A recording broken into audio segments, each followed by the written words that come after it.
E vamos à nossa aulinha de língua portuguesa da semana. Hoje o tema é tese e argumentos. Vamos lá? Aqui é a professora Monique. Tese e argumento, mas o que é a tese? Né? Nós estamos vindo do primeiro bimestre trabalhando o texto dissertativo argumentativo e nós temos comentado várias vezes sobre a tese. Mas, afinal de contas, o que é essa tese? A tese ela é a parte mais importante de um texto argumentativo. Ela é o posicionamento crítico do autor, né? Ela é a opinião daquele autor sobre aquele determinado tema. Ao produzirmos um texto, o nosso foco principal deve ser a função social que ele tem, ou seja, nós devemos tentar entender as razões que nos levam a produzir determinado tipo de texto. No caso dos textos argumentativos, devemos ter em mente que a principal função é defesa de posicionamento crítico. Logo, de forma resumida, ao construirmos um texto dissertativo argumentativo, estamos apresentando a nossa opinião sobre determinado tema e desenvolvendo ideias que possam fundamentar o nosso ponto de vista, né? A função do texto dissertativo argumentativo é estabelecer uma opinião sobre qualquer tema, sobre determinado tema, que geralmente é um tema polêmico ou controverso. Eu vou estabelecer a minha opinião e eu vou fundamentar a minha opinião através de argumentos plausíveis, né? Tentando persuadir ali o meu leitor da minha opinião, tá? E é sobre isso que nós vamos falar na aula de hoje. Ou seja, de forma resumida, a tese, como nós já observamos anteriormente e já falamos, é o que comumente chamamos de opinião, ponto de vista, posicionamento crítico. É ela a parte fundamental para a existência de um texto argumentativo.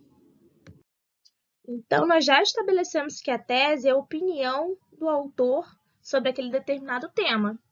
Eu deixei aqui para vocês na atividade vários trechinhos de redações do Enem, onde a gente consegue perceber a tese. Eu não vou ler todos, falar sobre todos, para não estender muito o vídeo, mas vamos observar aqui esse último, né? Nicolas Negroponte, destaque na era digital, defende que o computador é uma das ferramentas responsáveis por estimular e garantir a liberdade dos indivíduos. Entretanto, a forma como a informática se impõe parece tornar as pessoas mais inquietas, o que gera um dos piores distúrbios comportamentais, a ansiedade. Enredado por essa agonia, o homem não parece estar cada vez mais livre, mas cada vez mais escravo desse cenário. Essa é a tese do autor, né? Ele defende, qual é a tese que ele defende? Que ao invés da informática estar libertando, né, as pessoas, ela está aprisionando, né, devido a esses distúrbios de comportamento, a ansiedade que anda gerando. Então, essa parte aqui em destaque é a opinião dele, é a tese que ele defende, tá? Mas não basta, né, eu só estabelecer minha tese, a minha opinião, falar é isso, né? Eu tenho que construir a minha tese e tenho que provar a minha tese através de argumentos plausíveis, né? Não dá para eu opinar sobre um assunto sem ter uma construção por trás, né? Sem ter uma argumentação por trás, né? Aí vai ser só minha opinião, vai ser só minha palavra. Não, você tem que argumentar, você tem que comprovar a sua tese, através de argumentos. Mas o que é argumentar mesmo? Argumentar é discutir, mas, e principalmente, é raciocinar. Deduzir é concluir, é tirar ilações. Quando você discute com alguém, a argumentação não deve ser uma luta entre duas pessoas, mas uma caçada à razão, na qual vocês dois se envolvem, ajudando-se mutuamente a descobrir e a capturar a verdade que ambos desejam. A argumentação ela deve ser construtiva, na finalidade, cooperativa em espírito e socialmente útil, né? É o que eu falei, você estabelece a sua tese, mas você tem que comprovar através de argumentos, né, plausíveis. Você não pode só gritar. Quem grita mais é quem fala o certo, a verdade. Não. Você tem que argumentar de uma forma racional, de uma forma lógica e estruturada. Aqui, há alguns tipos de argumentos que nós podemos utilizar nos nossos textos para comprovar nossa tese. Argumentos por comparação. Estabelece o confronto entre duas realidades diferentes, né? Se eu for opinar sobre a saúde no Brasil, eu posso comparar o sistema de saúde pública do Brasil com o sistema de saúde pública da Holanda, ou o sistema de saúde pública de um país da América do Sul, da Argentina. Eu posso fazer um argumento por comparação. Eu posso fazer um argumento por alusão histórica, que fala do passado, né, de coisas que já aconteceram, retoma acontecimentos passados para explicar o presente. Eu posso justificar como uma atitude tomada lá em 1974 teve sucesso, porque não vai ter agora, ou ela não teve sucesso, por isso não vai ter agora. Eu posso fazer um argumento por alusão histórica. Eu posso argumentar com provas concretas, e aí eu vou apresentar estatísticas, dados científicos, respostas de pesquisa, cifra de valores, lucros, dívidas, tudo que é comprovado, tá? Eu posso argumentar de forma consensual, né? Quando há um conceito geral de aceitação daquela opinião, que toda a população, né, já está num consenso, né, que acaba virando uma questão que é verídica, desculpa. Eu posso argumentar usando uma fala de autoridade, um argumento de autoridade, né? Quando eu falo de um especialista da área, né? Porque a minha opinião, a sua opinião, ela é uma opinião comum, mas se eu estou falando da área de saúde, eu vou pegar um especialista da área, uma pessoa, né, que foi secretária de saúde, ou ministro de saúde, ou um médico, alguém, a opinião dele, que é da área, vai ter muito mais peso do que a sua. Então, você, para comprovar a sua, você pode utilizar um argumento de autoridade, né? Um especialista, um político, artista, pensador, alguém, né, que é considerado uma autoridade nesse assunto. Eu posso utilizar um argumento de exemplo ou ilustração, né? Falar de fatos reais ou fictícios a fim de dar maiores esclarecimentos. Ilustrar através de um exemplo? Posso. Eu posso dar um argumento de presença, né? Ilustrar a minha tese através de uma lenda, uma parábola, uma história, um ponto de vista do qual eu desejo defender. Né? Aqui são alguns tipos de argumentos que nós podemos utilizar no nosso texto para comprovarmos a tese, né? A nossa opinião. E dito isso, nós faremos a atividade, né? Bem interessante essa atividade. Observem aqui.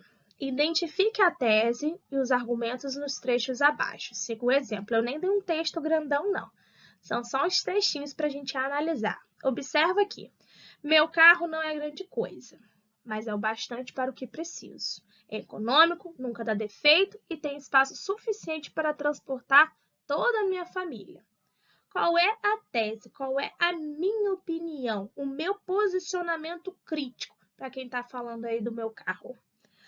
A minha tese é que o meu carro, ele pode não ser grande coisa, mas ele é o bastante para mim. Ele é o bastante para o que preciso. E como que eu vou comprovar isso numa argumentação com outra pessoa, né? Eu vou construir com argumentos plausíveis. Ele é econômico, ele nunca dá defeito, que é o argumento 2, e ele tem espaço suficiente para transportar toda a minha família. Pronto. Através desses argumentos, eu comprovei a minha tese, que o meu carro ele é o bastante para o que eu preciso, tá? Simples assim a atividade. Na letra B e na letra C, vocês vão fazer a mesma coisa. Vão ler o trechinho, separar o que é a tese e quais são os argumentos. Ah, só tem um argumento. Argumento 1. Tem 2. Argumento 1 e 2. Tem 3. Tem 4. Argumento 1, 2, 3 e 4. Tá bom? Questão 2, eu quero que vocês elaborem uma pequena lista com 3 argumentos. Tá? 2, 3, 4 argumentos. No mínimo aqui 3, pode até ser mais. Para defender duas ideias. Primeiro, a ideia é que devemos evitar o uso de um carro pelo centro da cidade em horários de pico. Nós devemos evitar.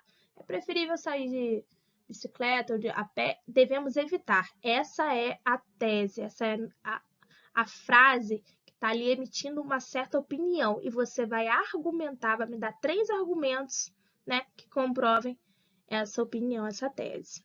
Letra B, a coleta do lixo ela deve ser seletiva. Você vai construir aí 3 argumentos que comprovem essa afirmação, tá? E para encerrar, uma de múltipla escolha rapidinha. Sobre a tese, é correto afirmar que... O que é correto afirmar? Em qualquer situação, ela deve ser evidenciada desde o título. No título, ela tem que estar presente. Ela deve expressar de modo sintetizado, resumido, o ponto de vista defendido pelo autor do texto. Ela deve ser repetida na conclusão. Lá no final, eu volto na minha tese. Eu devo fazer isso sempre. Ou ela não deve prever a antitese. Tá? Qual é a opção correta? Resumidamente, tem aqui um esqueminha, né, do texto dissertativo argumentativo. Nós vamos escrever, falar, construir o nosso discurso, geralmente sobre um problema ou uma questão controvertida.